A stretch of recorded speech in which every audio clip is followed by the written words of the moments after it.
Good evening, and welcome to Productions Vintage Radio Hour. Our collaboration with over 50 outstanding performers and technicians from across the country, and the legacy of audio entertainment that harkens back to the golden days of radio, brings you a second season of 12 shows filled with suspense, mystery, fear, and maybe a little murder. The upcoming show, Nothing Behind the Door, written by Wyllis Cooper and originally airing in 1947, features the cast of David Allen Vargo, Phil Wells, Tony Ludovico, and Chris Johnson in an eerie tale about the lure and danger of curiosity. Stay tuned after the show to hear about next week's doubleheader. Now,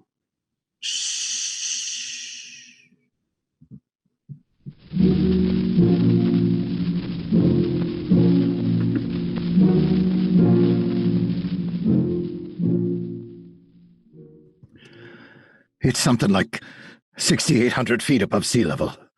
A little house, maybe 20 feet long and 15 wide. It's made of corrugated iron sheets with a high-peaked roof, and it sort of hangs over the edge of the mountaintop, with nothing but the spikes of pine trees stretching all the way down to Pasadena, better than a mile below you. There's a sort of trestle that extends out to the little house from the mountaintop itself. The house is built on a steel girder set into the solid rock. There's one door in the house, a door at the end of the trestle. Just one door. And there's a big high-wire fence all around the place, or at least there used to be, and I hope it's still there. There's no gate in that wire fence, if it's still there, and there's no way to get into that enclosure around the little iron house. There was a way, but it's closed off now. Do you ever get out to California? If you do, go up there sometime and take a look at the little house. But look at it through the fence. That's far enough. You go out Foothill Boulevard toward Pasadena, but you turn off on Angeles Crest Highway at La Canada, and you just keep on driving uphill. You will get there. Just keep right on going. The top of Mount Wilson is the end of the highway. That's where the big telescope is. The biggest in the world, till they got the big eye operating down on Mount Palomar near San Diego. There's a lot of people waiting to have a look through that big new one. But I'm not one of them. I looked through a telescope once at the sky. You ever look through a big telescope? At the sky? At night? At the things up there? Things so far away you sprain your brain just trying to imagine how far away they are. With nothing between you and them. Billions and billions of miles of nothing. I don't know what it does to you, but brother, I freeze. Listen, do you know there are holes in the sky? I mean it. I've seen them. There's a thing in the constellation Andromeda. No, I'm not going to get technical with you, just listen. There's this thing.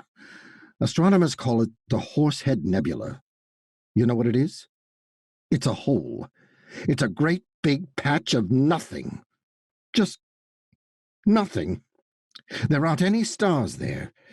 There's just a hole. No, nobody knows anything about it.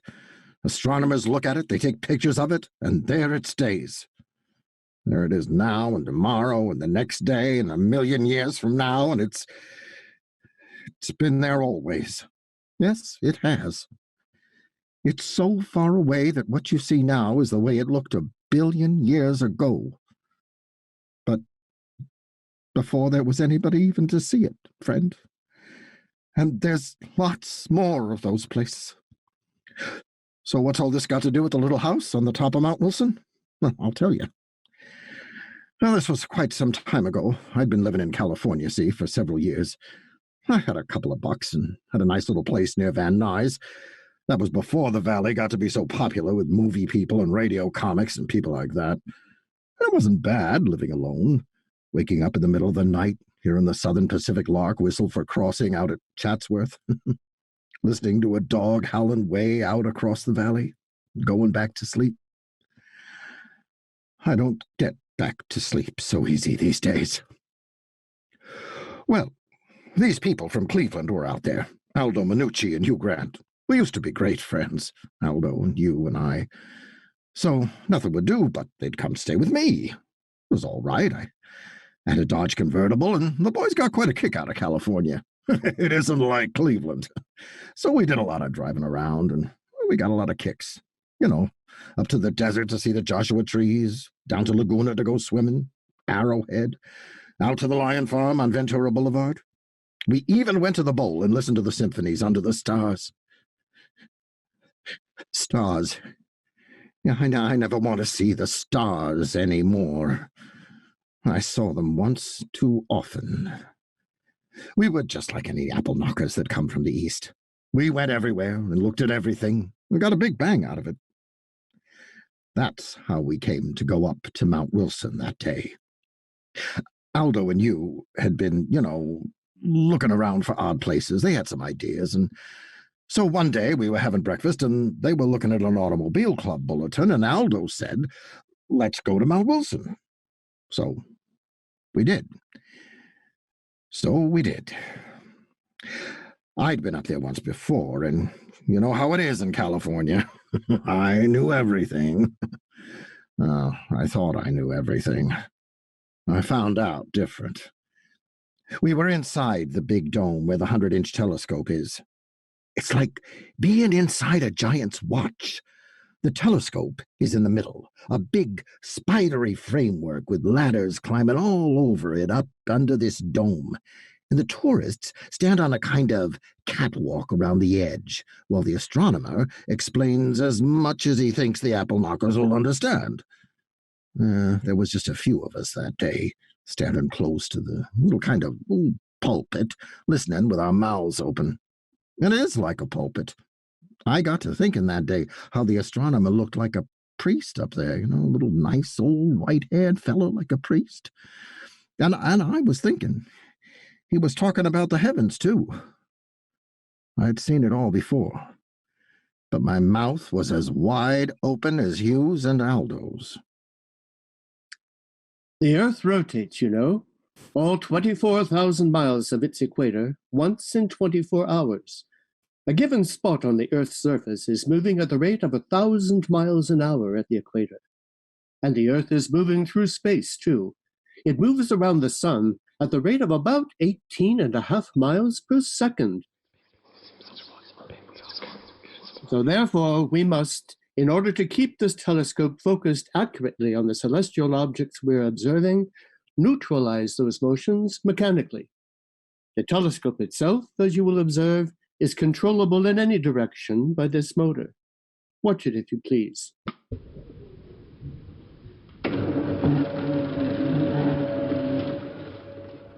Notice the motion of the telescope.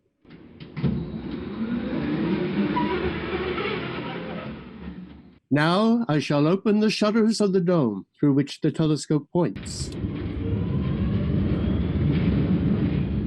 And the final movement, the rotation of the entire dome, exactly synchronized with the speed of the Earth through space. Watch through the shutters above you, please.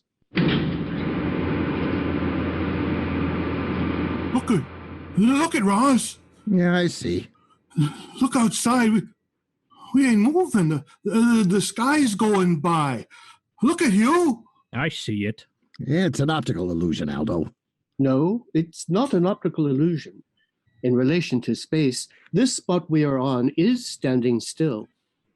Through these motions here in the dome, the mirror of the telescope is kept aimed exactly at one spot far out in space. What's space, mister? It's nothing. What about the air?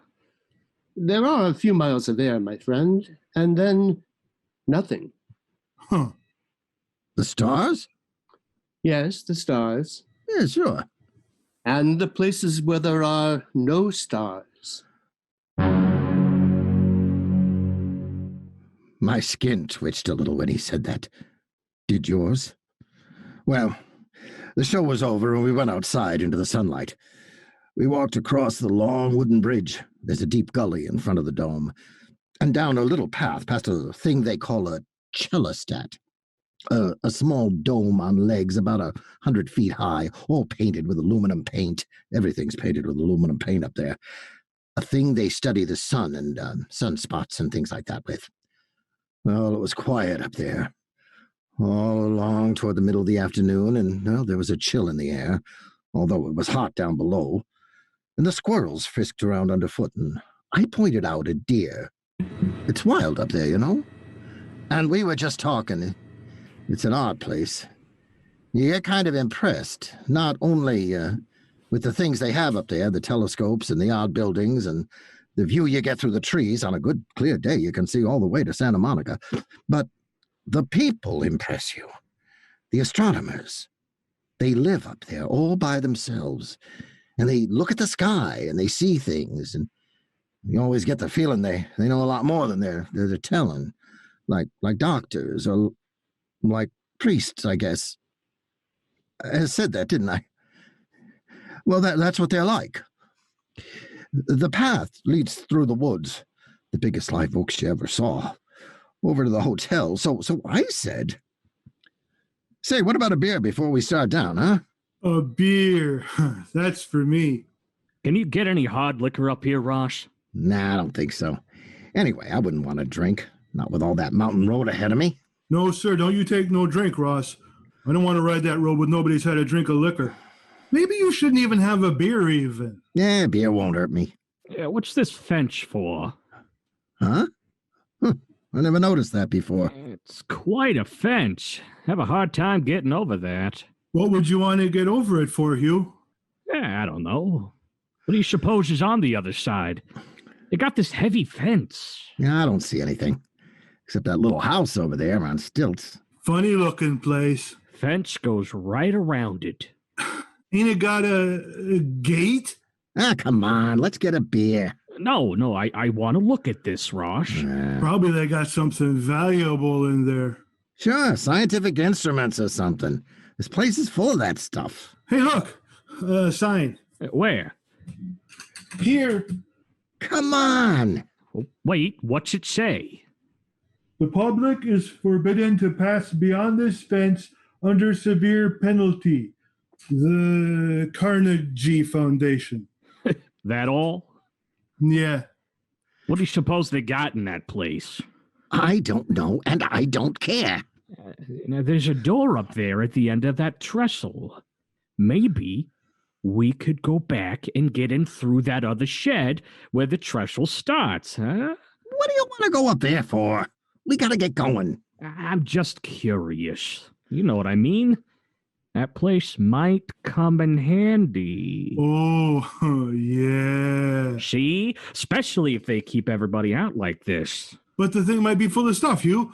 Like Ross said, scientific stuff. It might be. It might not be. Hey, here comes that fellow who made that spiel up there.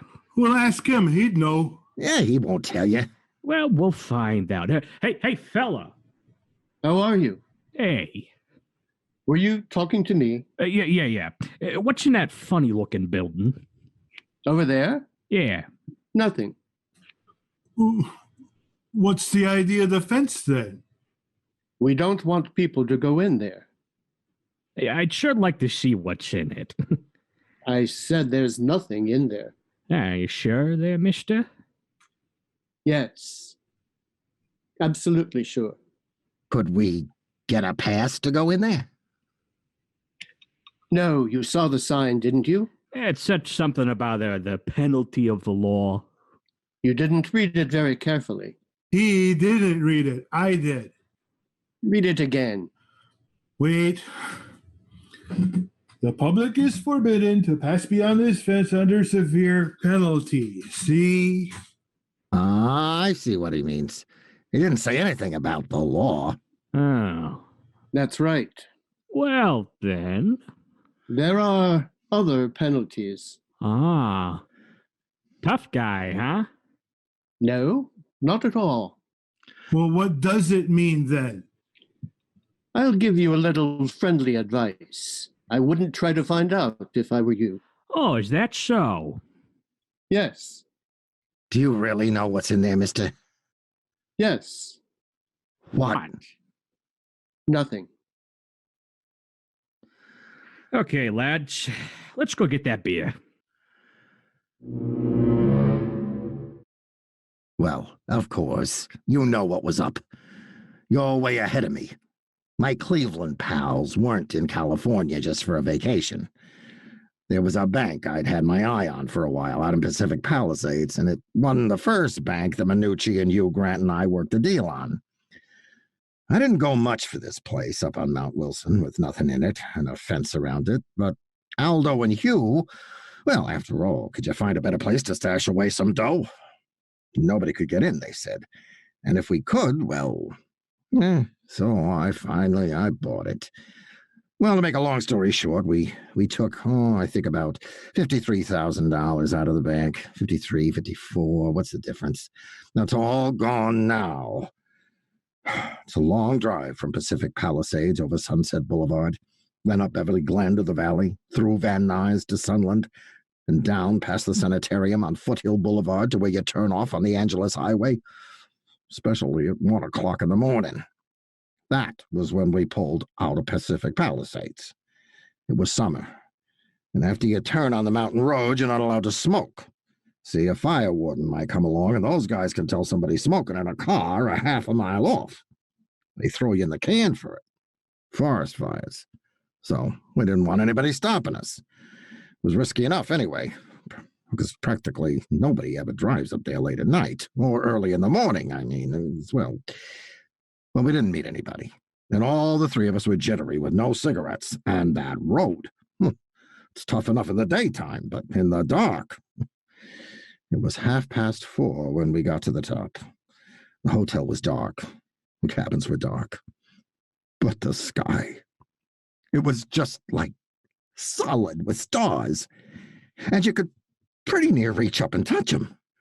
I remembered the old guy in the 100-inch dome. Nothing between us and the stars.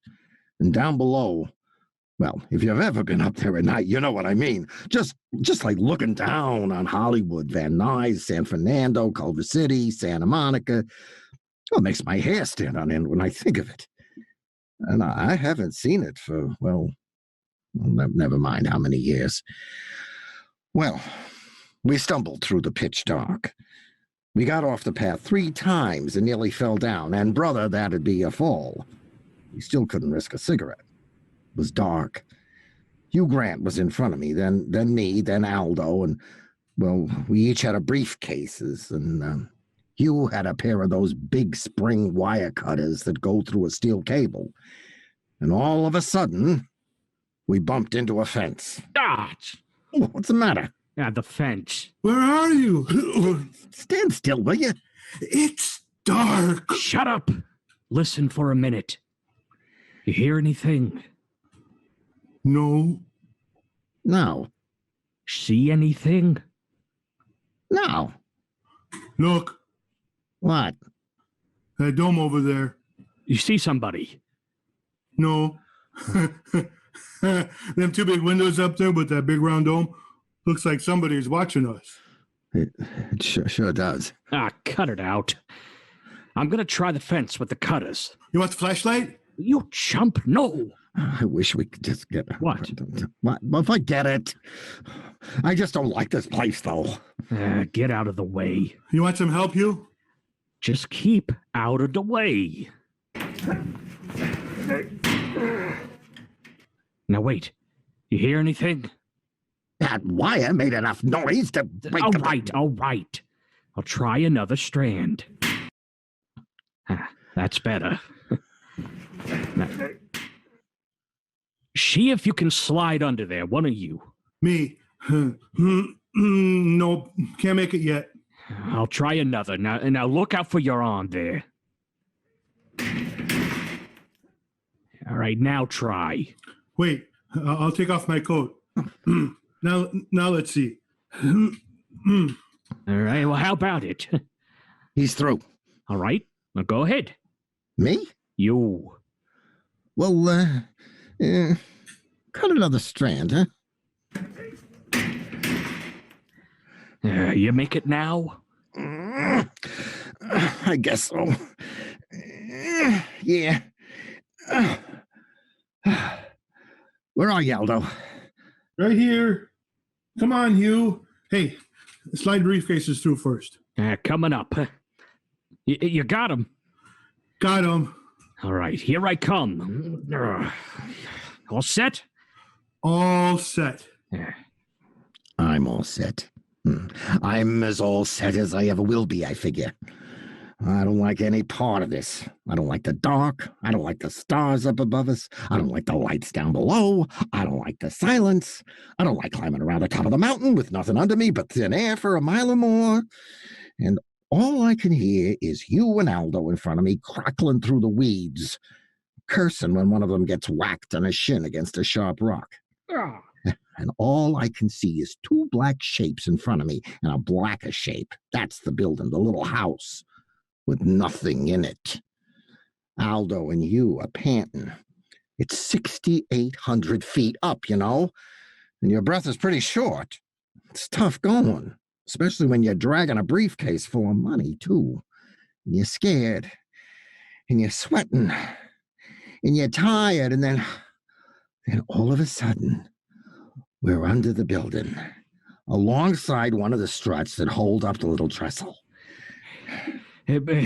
Boost me up, Aldo. Aldo boosts him up. You's a little guy, and he's spry. He's sprier than I am up there in the middle of the air, and I guess he's not as scared as I am. So I look up, and he's sprawling on the trestle with 9 million stars behind him, and he's reaching down to me. Yeah, grab my hand, Ross.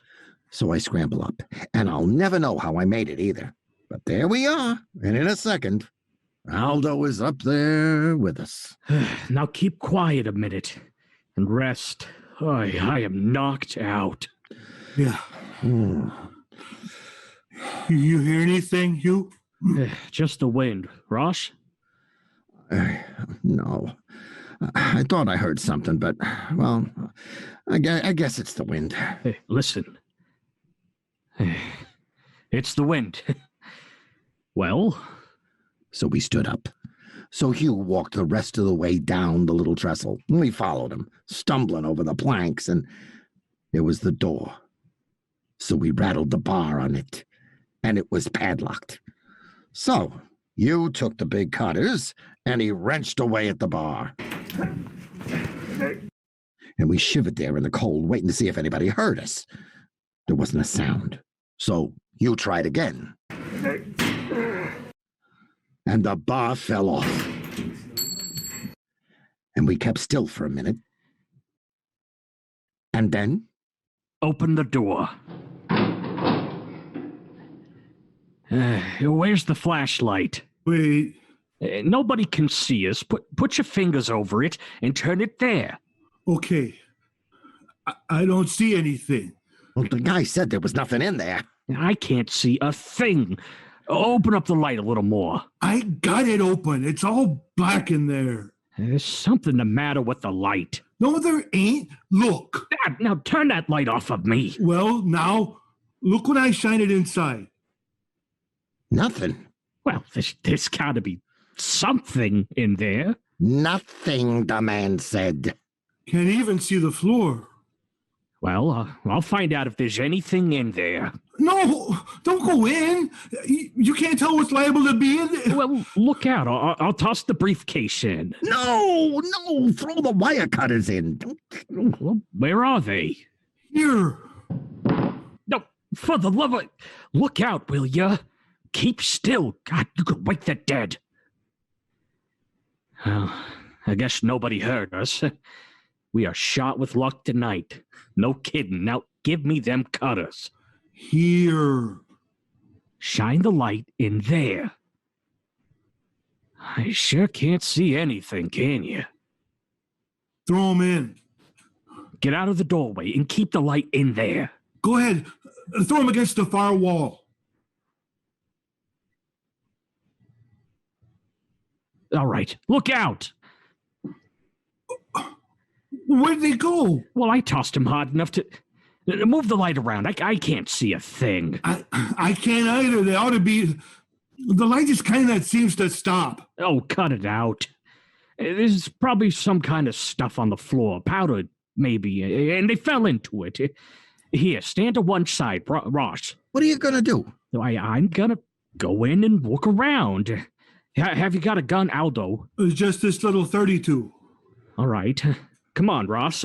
You stay here and watch and listen. I wouldn't go in there, Hugh. Well, nobody asked you to. I'm going. Come on, Aldo. Listen, Hugh. Oh, have you got the screaming memes, too? Come on, with that gun, there's nothing in there. Look, Hugh, let's get out of here. Ah, shut up. Might as well take the dough, too. We can stick it in there. Go ahead, Aldo, with the light. You go first. All right. Now stand there and keep your ears... Hey, Hugh? Where are you? I can't see him. Listen, Aldo, don't go in there. I got to. Hey, Hugh? Hugh, where are you? Listen, Aldo. Keep your eyes and ears open now. We'll be right back. Hey, Hugh, are you all right? I'm coming in, Hugh. Hugh! What's in here? Hey, Hugh? No, King Ross, there's something matter with him. Here I come, Hugh. I'm going to find... Hugh? Hey, you. Aldo. Hey, what's in there? You too. You.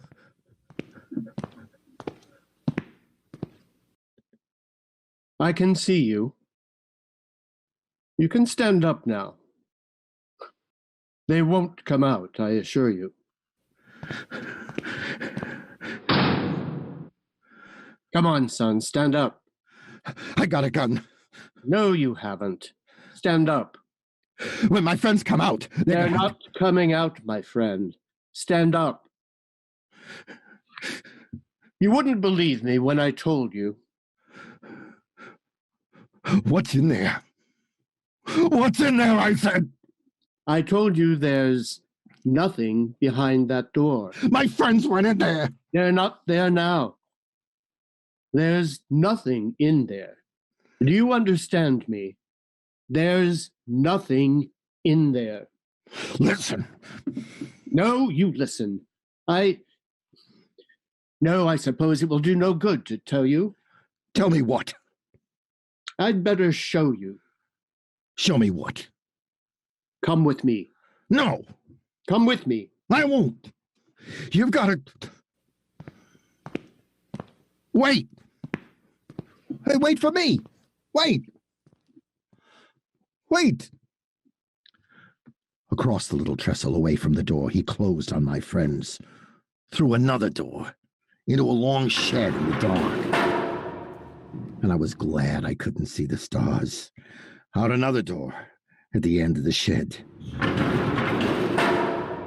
Down the path, past the cellostat, reaching up into the sky, shining in the starlight, looking like one of those visitors from Mars you heard about on the radio. Across the little wooden bridge. With the two eyes of the 100-inch dome staring down at me and a cold wind coming up from the other side of the mountain. Up the ramp and into the dome itself. Up the iron stairs. Follow me. A little yellow light at the head of the stairs, and then out on the catwalk. In the dark, with the floor 40 feet below us. Up another ladder. And my legs are getting tired. Up. Follow me. Up another dizzy ladder. And another. Across another spidery walk. Here, sit in this seat. I couldn't speak. My throat is dry, my legs are trembling, I'm icy cold in that great dome. How far above the floor, I can't tell. Sit still. You won't fall. Why did you Sit bring me? still, I said. You'll have to be shown. Wait. Magnetic declination. You can look now. Look. Huh. At what? Look through the telescope. No. Look, son. What do you see? Stars. Millions of stars. Wait.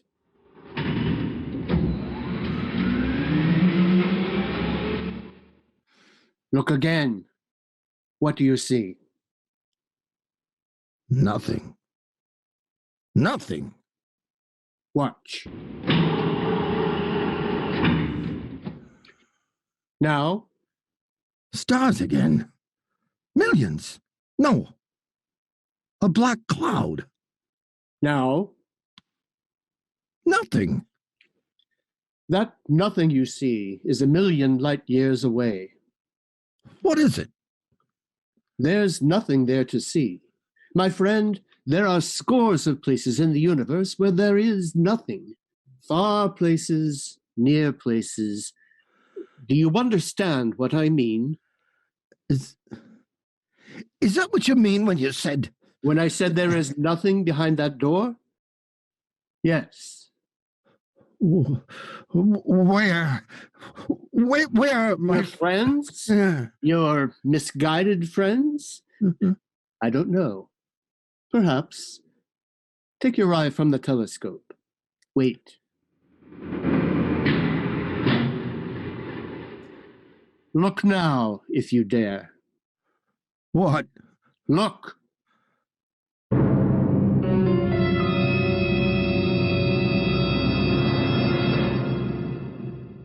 Yes. You guess what I saw.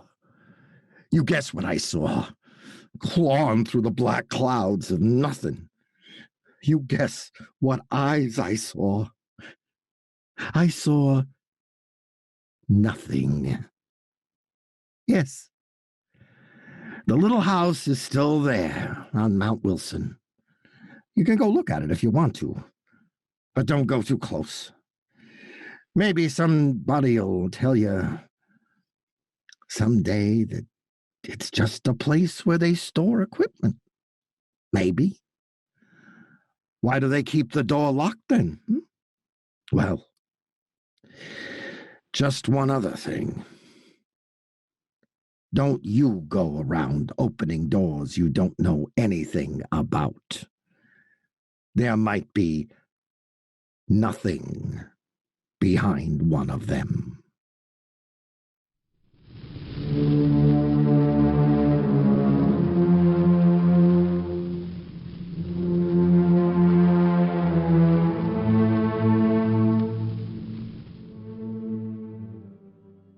Thank you to our wonderful performers and to our brilliant production manager, Barb Shoulders, and to you, our audience. We hope you enjoyed the show. Tune in next week for the next Vintage Radio Hour from Shh Productions. On Thursday, August 6th, we'll feature Josie Merkel, Jason Keents, Tom Holliday, Richard Dana, and David Tull in a disturbing tale about how truly hard it is to find good help. The second part of our doubleheader is a riveting tale about the past coming back to haunt a family, featuring the talents of Phil Wells, Ben Gorman, Jim Gallagher, Richard Dana, Rick Clark, Chris Johnson, Glenn Kaiser, Liz Gervin, Andy Clark, Mary Cinnamon Maxwell, and Jackie Myers. Until then,